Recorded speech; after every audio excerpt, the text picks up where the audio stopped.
डरते रहो, मरते रहो और अपनी बारी का इंतजार करो।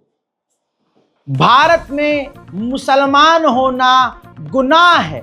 इस भाजपा ने कुंठित, गंदी, नाली के कीड़े जैसी सोच वाली एक झुंड, एक भीड़ को तैयार किया है जो ये मानती है कि मुसलमान होना पाप है और मुसलमान मार देना पुण्य का काम है। और शेखी है भाई, इसमें तो रौला है। मुसलमान इतना बेगैरत, दिल्ली का मुसलमान मारा जाए तो बिहार का मुसलमान कहेगा भाई हमें क्या मतलब, कश्मीर का मुसलमान मारा जाए तो महाराष्ट्र का कहेगा मुसलमान के भाई हमें क्या मतलब। आप समझ, गुजरात में मुसलमान मारा जाए तो हैदराबाद का मुसलमान कहेगा भाई हमें क्या मतलब। इसी हमें क्या मतलब के चक्कर में पूरे मुसलमानों को एक सड़ा हुआ झुंड, एक खास समाज का, जिसके पास सबसे बड़ी ताकत यह है कि वो भीड़ तंत्र से चलता है और आरएसएस के नक्शे कदम पर चल रहा है, तो मोदी जी उन्हें रोक नहीं सकते। और पूरे देश भर में आए दिन आप देख रहे हैं मुसलमान को मार दिया जाता है। कानून दो तरफा है। ईद की नमाज पढ़े मुसलमान तो पुलिस वाले पीछे आकर उसके बम पर लात मार दें, और कांवड़िए पूरे देश भर में क्या क्या करके आए हैं तो उनके ऊपर एसएचओ साहब जो हैं माला फेंकें, फूल फेंकें और उनका स्वागत करें। एक देश में दो अलग अलग कानून है दोस्तों, ये चल रहा है और ये चलाया जा रहा है मुसलमानों की खामोशी की वजह से। सारे मुसलमानों का हाल कितना बुरा है, कोई मुसलमान किसी के लिए नहीं बोलता। गिनती के कुछ क्रिएटर्स हैं, कोई यूट्यूबर गिनती के, कोई इंस्टाग्रामर गिनती के, जो मुसलमान के लिए बोलता है, और जो बोलता है उसको दबाया जाता है। हाल में ही यूपी के फतेहपुर में आरिश खान नाम का एक 16-17 साल का बच्चा स्कूल के बाहर सीसीटीवी फुटेज से खुलासा हुआ है, लेकिन वो मैं दिखाऊंगा नहीं आपको, वो प्रशासन के पास है और दूसरे मीडिया जो हाउसेज हैं वो दिखा चुके हैं। कम्युनिटी गाइडलाइन के तहत मैं आपको वो दिखा नहीं सकता, लेकिन ये मामला सारी दुनिया तक पहुंच चुका है। आरिश खान को दिन दहाड़े दूसरे छात्रों के सामने 3 बहुसंख्यक हिंदू समाज के लड़कों ने मार डाला, पीट पीट कर इतना मारा कि वो बेचारा मर ही गया। पीछे की कहानी ये है कि तीनों जो लोग थे, 3-4 लोग जिसमें आरिश खान है, वो चाय की टपरी पर चाय पी रहे थे। वहाँ कुछ बहस हो गई, बहस में इतना ज़्यादा, क्योंकि मोदी सरकार ने इतना खुली छूट दे रखी है भाई मुसलमान कुछ गलती करे तो बिल्डोजर चल जाए, और हिंदू मुसलमान का कत्ल कर दे तो बिल्डोजर अकड़ के अपने तहखाने में रहे, बाहर ना निकले। ये दिमाग में डाला गया है बहुसंख्यक समाज। इसी वजह से आज मुसलमानों की जान की कीमत कुछ नहीं है। आरिश खान के कत्ल के बाद दोस्तों मुसलमान खामोश रहा। जिस जगह फतेहपुर में ये काम हुआ तो फतेहपुर के लोकल लोगों ने आवाज उठाई कि भाई गलत हुआ है, गिरफ्तारी करिए। भाई साहब, ना गिरफ्तारी का वीडियो सामने आया, ना मास्टरमाइंड कौन था। देखिए, पत्रकार हैं एक गौरव कुशवाहा, जर्नलिस्ट, उन्होंने बताया कि बीते दिन उत्तर प्रदेश के जनपद फतेहपुर में 2 घटनाएं हुई। पहली, जिसमें एक मासूम बच्चे आरिश खान को हर्षवर्धन पांडे और उसके साथियों ने सुनियोजित तरीके से पीट पीट कर मार डाला, यानी पूरी प्लानिंग की गई थी। तो फतेहपुर पुलिस अभी तक ना गिरफ्तारी का वीडियो जारी कर पाई है, आप समझ रहे हैं, ना जैसे मुसलमान का वीडियो बनाकर पुलिस पेश करती है लंगड़ाते हुए, ना उत्तर प्रदेश पुलिस ने लंगड़ाते हुए किसी आरोपी का वीडियो जारी किया है, ना आरोपियों का नाम जारी किया है। नाम मैंने एक पत्रकार के जरिए उनके ट्वीट पर जो लिखा हुआ है, पांडे हैं, ऊंची जात है भाई साहब, हिंदू हैं, बात ही खत्म हो गई, जात पात छोड़ो, हिंदू है, बात खत्म। जब हिंदू आ जाए तो फिर सर जात अपने आप खत्म हो जाता है। मुसलमान को मारने के लिए सब जात पात खत्म हो जाते हैं इनके यहाँ। अब उसके बाद शासन प्रशासन न गिरफ्तारी का वीडियो जारी करता है, न मास्टरमाइंड को गिरफ्तार करवा पाया है, न उनके घर पर बिल्डोजर चला है। बाबा का बिल्डोजर लुल्लू पुल्लू हो गया है क्योंकि मुसलमान न मारा गया है, और कातिल आरोपी मुसलमान नहीं है, हिंदू हैं। बाबा ने कहा था कि गुंडे मवाली यूपी से भाग गए हैं। हाँ, तो ये सारे संस्कारी हैं। तो संस्कारी मोदी जी और योगी जी के दिमाग में कैसे होते हैं आपको अब पता चल चुका है। यहाँ पर कमी किसकी है? कमी है मुसलमानों की। मुसलमान इतना बेगैरत हुआ पड़ा है कि अगर पड़ोस का मुसलमान मर जाए ना तो इसको कोई फर्क नहीं पड़ता, शाम को फिर से बिरयानी बनेगी, दबा के पेलेंगे बिरयानी। बात कड़वी है, मुसलमान मुझे गाली बकेगा और करेगा क्या? सच बात की लड़ाई है, सच बात बोलूंगा बुरा बनूंगा, कोई बात नहीं है, हस्बी अल्लाह व निअमल वकील। जब पहले कश्मीरियों को मारा जाता था, कश्मीरी मुसलमानों को मारा जाता था, क्या सुनते थे? प्लेट गन चल रही है, कर्फ्यू लगा हुआ है। ये सब हमारे लिए सुनी हुई बातें होती थी, अखबारों में हम पढ़ा करते थे।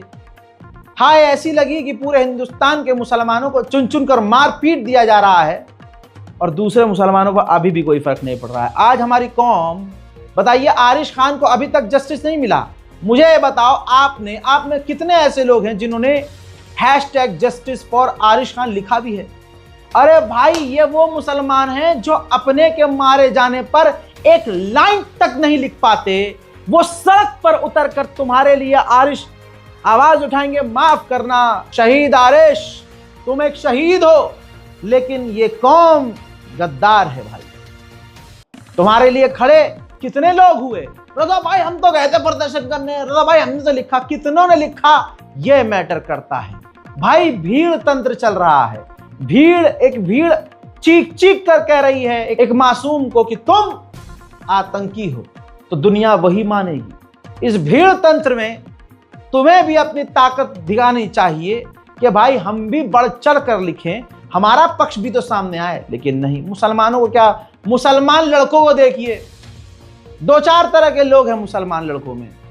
एक वो जो सिर्फ बॉडी फुलाकर, स्टेरॉइड लेकर, पाउडर खाकर जिस्म फुला लेंगे, दिल इतना सा होगा चिड़िया जैसा डरपोक, करेंगे कुछ नहीं। अब दूसरा मुसलमान, इन जिम वालों का तो सारा दिन जिम में निकल जाएगा, पूरा दिन जिम। काहे? लौंडिया पटानी है, बस छाती बड़ी होनी चाहिए अपनी, बस यहाँ 6 पैक होने चाहिए। न नौकरी है, न काम धाम है, न दीन की कोई खबर है, न दुनिया की कोई खबर। फर्क नहीं पड़ता। हमारे 3-4 बाबू हैं, उनसे लबी डबी चल रही है, बात खत्म। आजकल के जिम वाले लोगों का यह हाल है। बुरा लगेगा माजरत के साथ, लेकिन मैं भी कौम में ही तो रह रहा हूँ, मैं भी तो इसी देश में रह रहा हूँ, मैं भी तो इन्हीं लोग में रह रहा हूँ। मैं देखता हूँ लोग मुर्दा हैं। किसी मुसलमान से पूछ लो, भाई बताओ जरा कि दिल्ली में क्या चल रहा है, पूछ लो भाई आज दिन की 4 बड़ी खबर बता दे क्या हुआ है। चल वो छोड़, गाजा में क्या हुआ ये बता दे। अरे गाजा तो बहुत दूर की बात हो गई, कश्मीर में क्या हुआ ये बता दे भैया, कुछ नहीं पता। उनसे पूछ लो गुड़गांव में गरीब मुसलमानों को मार मार कर, पीट पीट कर, अधमरा करके पुलिस ने भगा दिया है, वो बेचारे भागने में मजबूर हो गए हैं। पता है तुम्हें क्या हुआ? किसी को नहीं पता भाई। आज के ये मुस्लिम नौजवान कुछ नहीं जानते। हाँ, लेकिन वो फलानी लौंडिया ने आज कौन सा फोटो डाल दिया है, कौन सी रील डाली है, कौन से रंग की ब्रा पहनी है, कौन से रंग की जो स्कर्ट पहनी है, वो जरूर पता होगा। वही एक दूसरे को फॉरवर्ड करते रहेंगे, मजेदार मजे लेंगे। यही है इनकी जिंदगी। ना इनको नमाज से लेना, ना मस्जिद से लेना देना। 12 महीने में 1 महीने, वो भी 15 दिन, रमजान का शुरू का शौक चढ़ेगा, चले जाएंगे, पता नहीं पैसे दिल मार के कैसे तरावी पढ़ने चले जाएंगे। शैतान 1 महीने के लिए बंद होता है? नहीं, ऐसे ये कहावत है, शैतान 1 महीने के बंद। शैतान तो यही है भाई, हम ही तो शैतान है। बल्कि शैतान कहता होगा भाई 1 महीने तो पढ़ ले ना। एक ये जिम वाले हो गए, एक वो हो गए जो बहुत बड़े पढ़े लिखे होंगे, चश्मा लगाएंगे भाई, कॉलेज जाएंगे, यूनिवर्सिटी जाएंगे, मोटा चश्मा लगा, बहुत हैंडसम होंगे, लेकिन उन्हें यह नहीं पता होगा कि हिंदुस्तान में क्या चल रहा है। उनके अंदर यह हिम्मत नहीं होगी कि सोशल मीडिया पर 4 लाइनें अपने देश के लिए, अपनी कौम के लिए, अपने घर के लिए लिख दें। आप समझ रहे हो? इस तरह की नौजवान, और जो बहुत बड़े मतलब थोड़े बहुत क्रिएटर होंगे जिनके 20-30 हज़ार फॉलोअर होंगे, वो सारा दिन फटे फटे फिरेंगे। तो तेरी इतने बड़े फॉलोवर हैं हमारे, 10 सारे फॉलोवर हैं भाई। नाम नहीं लेना चाहूंगा, आवेश दरबार जैसे बड़े बड़े क्रिएटर, ऐसे मुसलमान कितने क्रिएटर्स हैं। आज तक इन्होंने गाजा के लिए एक लाइन लिखी? आज तक विदेशी मुसलमानों के लिए इन्होंने डर के मारे कुछ नहीं लिखा कि हमारा अकाउंट न चला जाए। या अपने मुल्क के मुसलमानों के लिए क्या लिखेंगे? क्या लिखेंगे भाई? कभी नहीं। ऐसे लोग भी हैं। एक हम जैसे चूतिया हैं। हाँ, हम चूतिया हैं भाई। इंस्टाग्राम पर मैं खबर तो देता नहीं, लेकिन लोगों से कनेक्ट रहता था। मास रिपोर्टिंग करवाई गई। आपकी स्क्रीन पर ये देखिए, एक ग्रुप है रामदूत सेना, ऐसे ही कई सारे अकाउंट हैं, रैंडम सेना, रामदूत सेना और न जाने कितने। तो उसमें जो है सिर्फ ये पहला मैं शिकार नहीं था इनका, बहुत सारे क्रिएटर्स जो थोड़ा बहुत बोल देते हैं मुसलमानों के हक में, या जहां गलत चीज़ें हो रही हैं, बीजेपी को एक्सपोज कर देंगे, मुसलमानों के साथ जो हो रहा है, यहाँ तक कि जो मासूम हिंदुओं के साथ जो हो रहा है, जिनके घर तोड़ा रहे हैं, ऐसी बातें, हक बात बोलने वाले लोगों को पीछे से इनको कौन फंड करता है नहीं पता, सरकार के अलावा कौन ही फंड करेगी।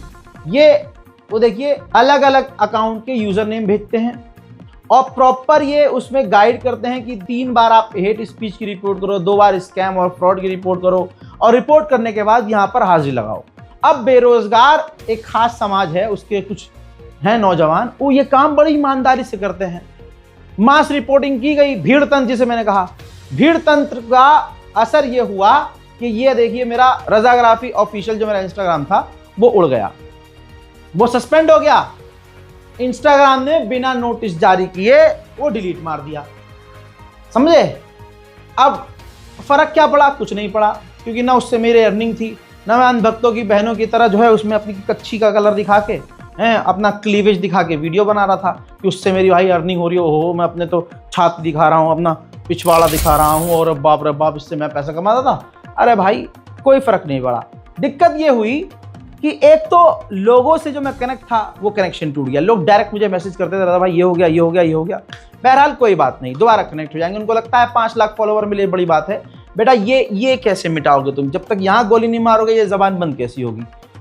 भाई साहब, जब से 5 साल से मैं इस लाइन में उतरा हूं, गाड़ी पर गोली चली, जानलेवा मेरे पे हमला हुआ, 50 से ज़्यादा FIR हुई। कोई महीना ऐसा नहीं होता जिस महीने में मैं कोर्ट न जा रहा हूँ, थाने न जा रहा हूँ, कचहरी न जा रहा हूँ, वकीलों से मीटिंग न कर रहा हूँ। सुकून छिन गया। किसके लिए? मुसलमानों के लिए। कौन से मुसलमानों के लिए? किन मुसलमानों के लिए? कि जब अंधभक्तों की टीम ने मेरा चैनल उड़ा दिया। आपको पता है ना, रजाग्राफी हैक हुआ था बीच में, मेन चैनल मेरा हैक हुआ था, VPN लगाकर उसे हैक किया गया। हालांकि वो बड़ी मुश्किल से वापस आया, YouTube ने माफी मांगी और घुटने पर मैं YouTube को ले आया था। उसके बाद बार बार अटैक हो रहे हैं, बार बार साइबर अटैक हो रहे हैं, बार बार चैनल हैक करने की कोशिश आ रही है। तो मेरे समझाने वालों ने, मेरे अच्छा चाहने वालों ने, यहाँ तक कि YouTube मैनेजर ने कहा कि एक और बैकअप चैनल बनाइए, उस पर काम कीजिए। इस वजह से रजाग्राफी अनस्क्रिप्टेड पर मैंने ये काम करना शुरू किया। ठीक है, अब यहाँ पर काम करता हूँ, वहाँ वीडियो डाल भी देता हूँ गलती से कभी, तो ना उसमें ऐड वैड चलाना सब बंद कर दिया था मैंने कि हटाओ यार, इससे कमाना ही कुछ नहीं है, दफा करो। वो चैनल आज भी ऐसे पड़ा है, सारी ऑडियंस है, सब कुछ है वहाँ, लेकिन रीच रोक दी गई। ज्यादा लोगों तक उस चैनल के जरिए वीडियो पहुंचती नहीं थी, तो फिर मैंने ये चैनल खोला। इसके अलावा आपके सामने ये 2 और चैनल, रजाग्राफी एक्सप्रेस, रजाग्राफी सोशल, हमने खोल लिया कि चलो ठीक है, यहां भी कुछ ना कुछ करेंगे। अपनी लड़ाई रजाग्राफी यानी आपका ये छोटा भाई अपने आप अकेला लड़ रहा, अकेला, ना कोई ग्रुप, ना कोई टीम, ना कोई साथी, हस्बी अल्लाह व निअमल वकील। लेकिन किसी के दिल में अपनी कौम के ये भी नहीं आया कि ये भाई हैं, रजा भाई ये अच्छा बोलता है, चलो इसका हम साथ देते हैं। भाई सच बोलने वालों को भीड़ आकर, एक झूठी भीड़ आकर फेक रिपोर्टिंग करके उसका चैनल उड़ा देती है। सोचिए मेरी जगह कोई ऐसा बच्चा होता, ऐसा जवान होता जिसका घर इसी अकाउंट से चल रहा होता, कमाई चल रही होती, मोनेटाइज पेज होता, तो भाई वो गंदे गंदे ख्याल आ रहे होते उसके, ट्रॉमा में, जब डिप्रेशन में चला जाता। मेरे तो कद्दू कोई फर्क नहीं पड़ा, इन अंधभक्तों को मैं अच्छे से जानता हूं। 7-8 दिन से पहले से मुझे पता था कि हाँ ये कुछ ऐसा कर रहे हैं। आप समझ रहे हो? किसने साथ दिया? 5 साल में कोई साथ नहीं दिया। अरे जो मेरे लिए, सोचो आप लोगों के लिए बोल बोल के आज तक कोई मेरे लिए खड़ा नहीं हुआ, तो मैं फिर हूं जो लगातार आप लोगों के लिए बोल रहा हूं। वही मैं शहीद आरिश को समझाना चाह रहा हूं, जहां भी वो देख रहे होंगे हमारे हालात क्या हैं, कि उनके लिए बोलते बोलते जो बंदा खुद मौत की कगार पर है, वो कौम उसके साथ खड़ी न हुई। तुम बेचारे धोखे से मार दिए गए एक भीड़ के जरिए, तुम्हारे लिए ये कौम बोलेगी?